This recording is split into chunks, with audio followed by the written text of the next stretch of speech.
Everyone, कैसे हैं आप सभी लोग। आई होप आप सभी लोग अच्छे होंगे। सबसे पहले जो लोग भी मेरे चैनल में नए जुड़े हुए हैं, मैं उनको बता दूं, मेरा नाम प्रेरणा है। मैंने BMS किया हुआ है। अभी मेरी आयुर्वेद की इंटर्नशिप चल रही है। तो आज इस वीडियो में हम बहुत ही इंपॉर्टेंट टॉपिक में बात करने वाले हैं रिलेटेड टू बैग या किसी बच्चे की सप्ली आती है BMS के प्रॉप्स में। आज इस वीडियो में इसी बारे में बात करने वाली हूँ। तो चलिए वीडियो को स्टार्ट कर देते हैं।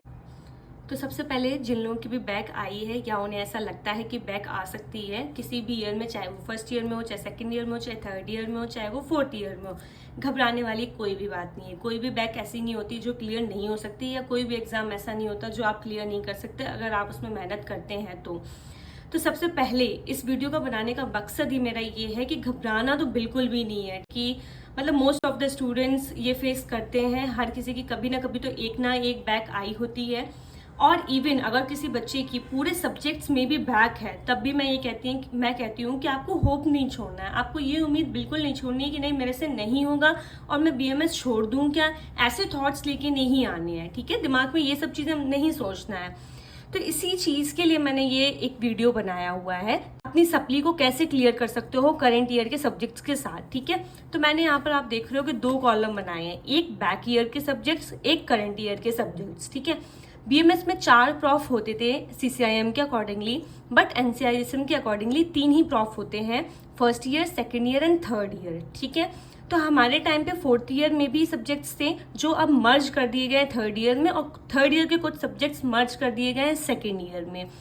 अब इम्पॉर्टेंट चीज़ क्या है वो मैं बात बताती हूँ। इम्पॉर्टेंट ये बात है कि जब फर्स्ट ईयर का एग्ज़ाम और सेकेंड ईयर के एग्ज़ाम, मतलब फर्स्ट ईयर की सप्ली और सेकेंड ईयर का फ्रेश, जब एक साथ एग्जाम्स पड़ जाते हैं तब थोड़ा सा डिफिकल्ट होता है, क्योंकि तब आपको पैरेलल ही लेके जाना होता है दोनों सब्जेक्ट्स को। ठीक है, मतलब आप सेकेंड ईयर में हैं और आपके फर्स्ट ईयर के कुछ सब्जेक्ट्स में बैक लगी हुई है, तो आपको इम्पोर्टेंस किसको देनी है? आपको इम्पोर्टेंस तब सेकेंड ईयर को ही देनी है, क्योंकि फर्स्ट ईयर का जो भी जैसा भी होना था वो हो चुका है। अब उसके मेरे अकॉर्डिंगली उसमें इतना फोकस होना चाहिए कि आपकी जिन भी सब्जेक्ट्स की बैक लगी हुई है उसको क्लियर करो।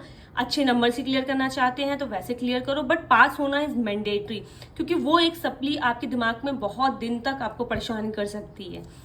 अब इम्पॉर्टेंट चीज़ क्या है? सबसे पहले इम्पॉर्टेंट चीज़ आती है सिलेबस।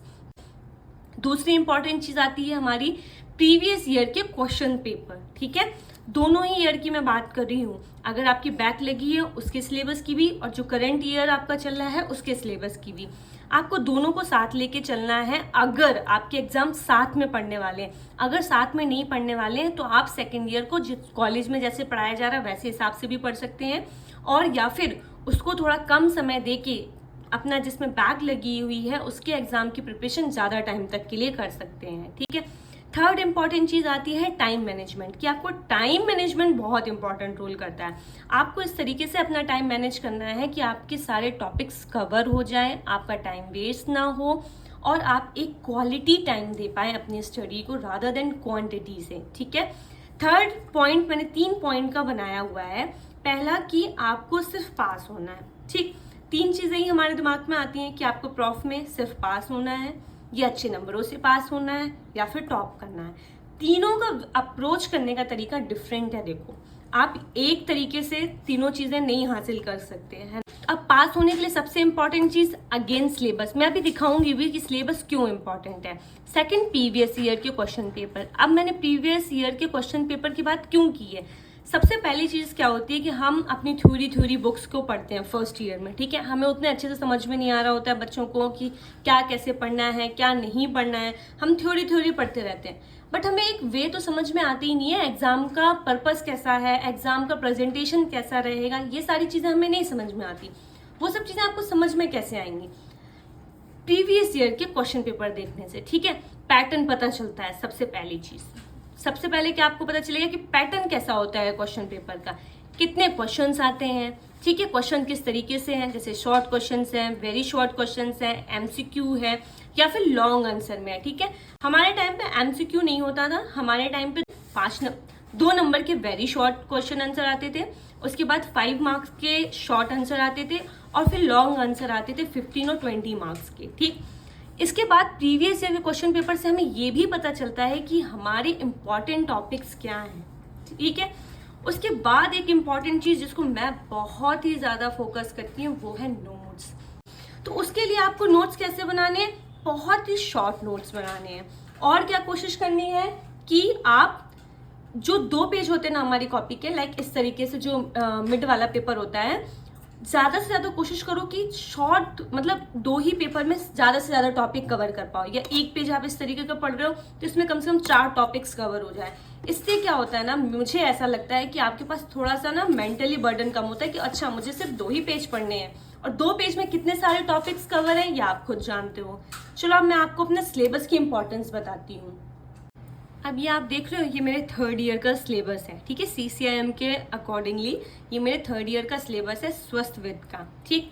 अब देखो मैंने इसको इतनी बार, मैं जितनी बार भी पढ़ने बैठती थी ना उतनी बार मैंने इस सिलेबस को अपने साथ लेके बैठना होता था, क्योंकि जितनी बार आप ये सिलेबस देखोगे ना आपको ये समझ में आएगा सबसे इंपॉर्टेंट टॉपिक्स कौन कौन से हैं, ठीक है। आपको किन किन चीज़ों में फोकस करना है। कई सारी वीडियोस भी हमारे यूट्यूब में अवेलेबल हैं कि कौन कौन से टॉपिक इंपॉर्टेंट है। पास होने के लिए सबसे पहले उन टॉपिक्स पे ही ध्यान दो। देखो सबसे ज्यादा मैं सिलेबस पे ही फोकस करती हूँ कि सिलेबस में हमारे कौन कौन से टॉपिक लगे हुए हैं, ठीक है। अब देखो जैसे कोई भी टॉपिक है, जैसे यहाँ पे प्राणायाम लिखा हुआ है, आपने क्या किया वहीं पर ही छोटा सा एक लिखा प्राण प्लस आयाम, उसके बाद इसके टाइप्स लिख लिए मैंने वहीं पर ही, ठीक है। प्रात, मध्याह्न, सायकाम, मध्यकाल, ठीक है। अभाव, प्रभाव, ठीक है। जब स्वेदन आने लगे, स्थान से ऊपर उठ जाए, जब शरीर में कंपन होने लगे, मतलब मैंने छोटे छोटे पॉइंट्स इसी में ही कवर कर दिए। इसका रीज़न क्या है, इसका रीज़न ये है कि अगर मैं जैसे बैठी हुई हूँ और अगर मैं अपना सिलेबस को ऐसे ही टर्न कर रही हूँ तो मैंने एक चीज़ देख ली तो मेरे दिमाग में ये याद रहेगा, अच्छा ये वहाँ से क्वेश्चन आया हुआ है, उसमें मैंने कुछ ऐसा ऐसा लिखा हुआ था। तो आप मिस नहीं करोगे पहले तो अपना क्वेश्चन पेपर ही, आप क्वेश्चन को अटेम्प्ट करोगे। आप कितना % सही करोगे वो बात अलग है, बट आप उसको अटेम्प्ट तो करोगे ही करोगे, ठीक। इसी तरह मेरा आप देखो सारा सिलेबस देखोगे, सारा सिलेबस मैंने बिल्कुल पॉइंट टू पॉइंट कर रखा है। अब जैसे ये वाला एक पोर्शन है हमारा स्वास्थ्यविद में, नेशनल न्यूट्रिशन प्रोग्राम। अब इसमें जितने भी प्रोग्राम्स थे ना मैंने सबकी डेट को मेंशन कर दिया, क्योंकि सबसे इंपॉर्टेंट तो यही है। अगर आपको उसकी डेट याद है तो एग्जामिनर को ये लगेगा कि अच्छा बच्चे ने पढ़ा हुआ है, ठीक।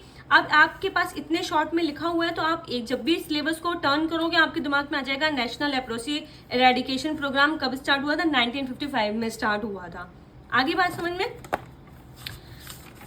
ये देखो प्रस्तुति तंत्र एवं स्त्री रोग, PTSR का ये सिलेबस है। इसको तो मैंने इतनी बार पढ़ा है ना, इतनी बार कि मैं क्या ही बताऊं। और मैंने इतने नाइट्स में वीडियोस भी इसके देखे थे जब मैं एग्जाम दे रही थी कि इसमें इंपॉर्टेंट टॉपिक कौन कौन से हैं, क्योंकि यार सच में एग्जाम टाइम पे ना बहुत मुश्किल हो पाता है कि आप सारे टॉपिक्स को कवर करो। लेकिन आप जितने भी टॉपिक कवर करो बैक के लिए तो बिल्कुल सॉलिड ही आपको टॉपिक कवर करके लेके जाना है, ठीक है। अब देखो नोट्स का तरीका देखो आप, मैंने क्या किया हुआ है, हमारे काय चिकित्सा का टॉपिक है ये, तो इस टॉपिक को मैंने कैसे कवर किया हुआ है, मेजल्स, चिकन पॉक्स और स्मॉल पॉक्स। ये हमारे 2nd ईयर के रोग निदान में भी आपको मिल जाएगा, और भी कई जगह ये सारे टॉपिक्स कवर अप होते हैं। तो मैंने मेजल्स को भी एक ही पेज में किया, चिकन पॉक्स को भी एक ही पेज में किया और स्मॉल पॉक्स को भी एक ही पेज में कवर किया। सारे टाइप्स वगैरह सब मैंने इसी पेज में पूरा कवर कर रखा है। इवन संदर्भ ग्रंथ किसमें इसका वर्णन किया है वो भी लिखा हुआ है, ठीक है। मतलब जितनी भी चीजें हैं इस पेज में कवर हुई। अब जब आप 3 डिसीज को सोचोगे आपको लगेगा ओहो 3 डिसीज मुझे पढ़नी है अभी, लेकिन जब आप इस पेज को खोलोगे तो आप सोचोगे अच्छा मुझे बस 2 ही पेज पढ़ना है और आपकी 3 डिसीज कवर हो जाएंगी। तो आपके देख रहे नोट्स मैंने कितने कंसाइज करके बनाए हुए हैं, बिल्कुल छोटे छोटे नोट्स बनाए हुए हैं। बल्कि कुछ बच्चे होते हैं जो इससे भी ज़्यादा शॉर्ट नोट्स बनाते हैं, बिल्कुल एक पेज में सारी चीज़ें लिख लेते हैं ताकि उनको बाद में रिवाइज करने के लिए ईजी रहे। एग्जाम पॉइंट में वो भूले ना, एग्जामिनेशन हॉल में वो भूले ना चीज़ों को, ठीक है। इस तरीके से देखो मैंने नोट्स बनाए हुए हैं अपने।